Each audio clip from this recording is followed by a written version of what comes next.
wave of women break into the royal palace screaming for the blood of the queen. They massacre the guards, decapitate them, and impale their heads on pikes. They were like banshees screaming throughout the palace, "Give me her entrails, give me her head, I want a leg, I want an arm." I think that they had grown so frenzied that if they had encountered her, they probably would have torn her to pieces.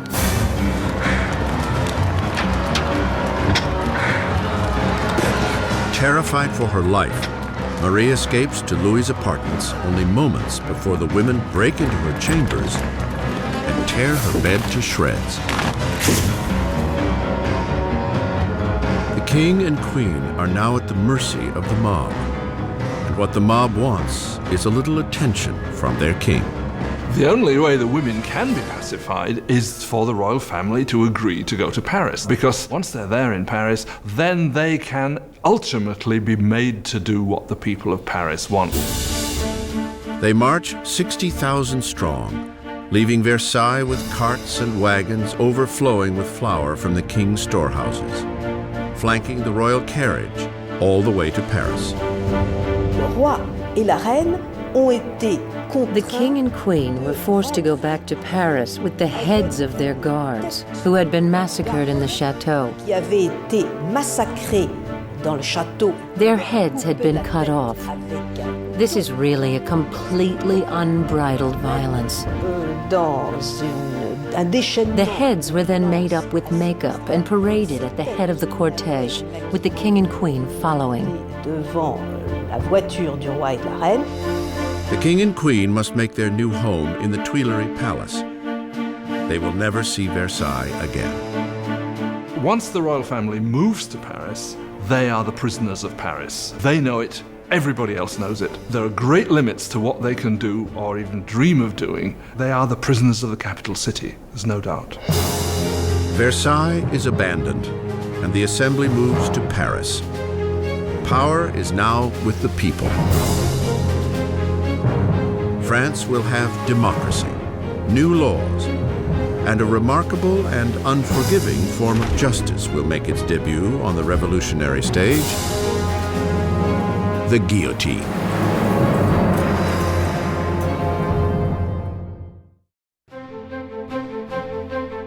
May 1791. Nearly 2 years have passed since the royal family and the National Assembly have moved to Paris.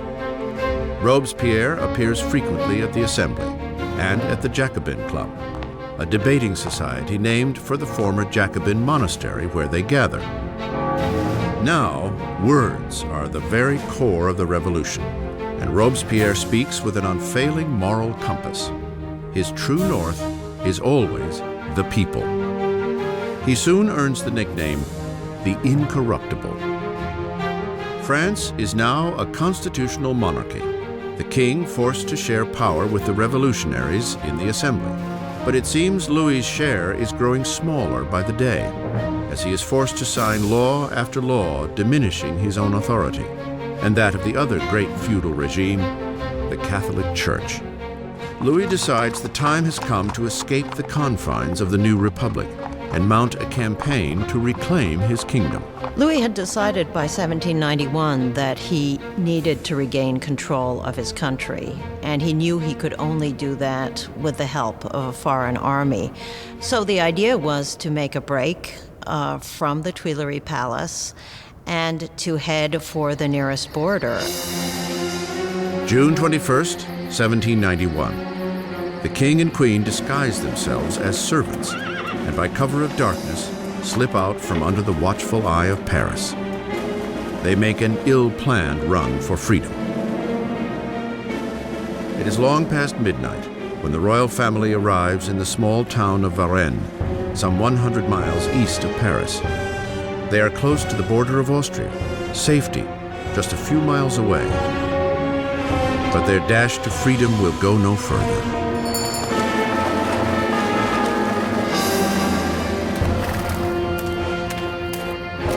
Rumors of the royals' journey have preceded them to Varennes. A town official stops the carriage, demanding their passports.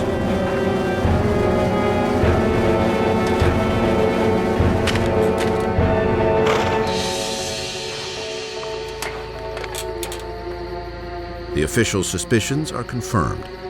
It is the signature of the king himself. The townsman is overcome at the sight of his king. But revolutionary guards nearby show no reverence for the fleeing royals.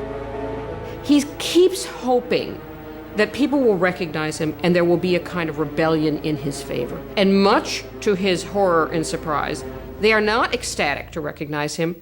They see him as escaping, and basically he's arrested and taken back to Paris. The idea that the monarch had tried to abandon his people was psychologically catastrophic. That event really broke the bond between Louis and his subjects. Now they had not only a king who was superfluous, they had a king who was obviously a traitor as well. With the royal family official turncoats to the revolution, power shifts from Louis, now a prisoner king, to the revolutionaries at the Assembly. At the very heart of the young revolutionary government is Robespierre. He shines at the podium, calling for liberty, equality, and fraternity. He demands universal suffrage and an end to slavery in the French West Indies. And most passionately, he rails against the death penalty, because in the new age of enlightenment, Robespierre wants to discard all remnants of the medieval past. Europe had inherited a macabre repertoire of execution techniques from the Dark Ages. Unremittingly cruel deaths by drawing and quartering, hanging, drowning, and burning at the stake.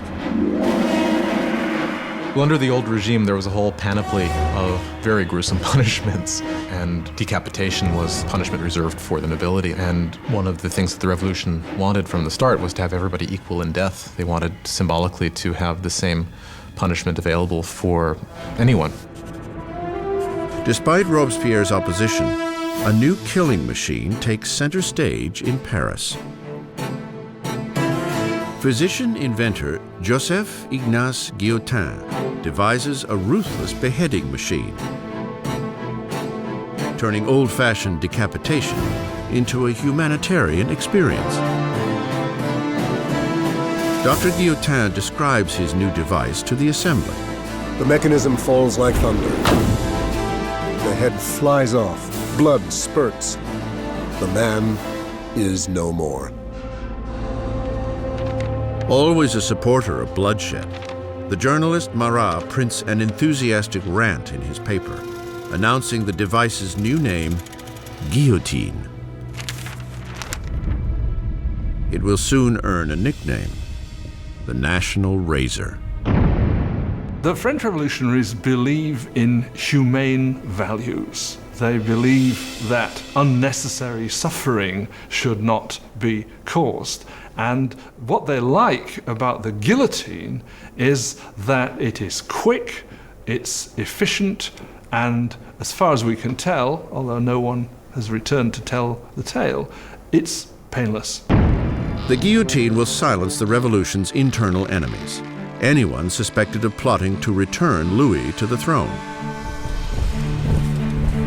But it's the enemies surrounding France that most preoccupy the Assembly. There is a fear that members of the extended royal family who fled to Austria will launch an armed counter-revolution. The Assembly calls for a preemptive attack, a declaration of war on Austria. But Robespierre argues against it. Robespierre is one of the lonely voices who is opposing war because he thinks the enemy will win. Robespierre is afraid that the country isn't ready, hasn't got an army that would be able to defeat the enemy. The enemy might therefore come in and destroy the revolution. Robespierre loses the debate. In April 1792, the Assembly declares war on Austria against a country ruled by Marie Antoinette's own family. A nationalist fervor grows. If Austria defeats the revolutionary army, Louis will undoubtedly reclaim his throne.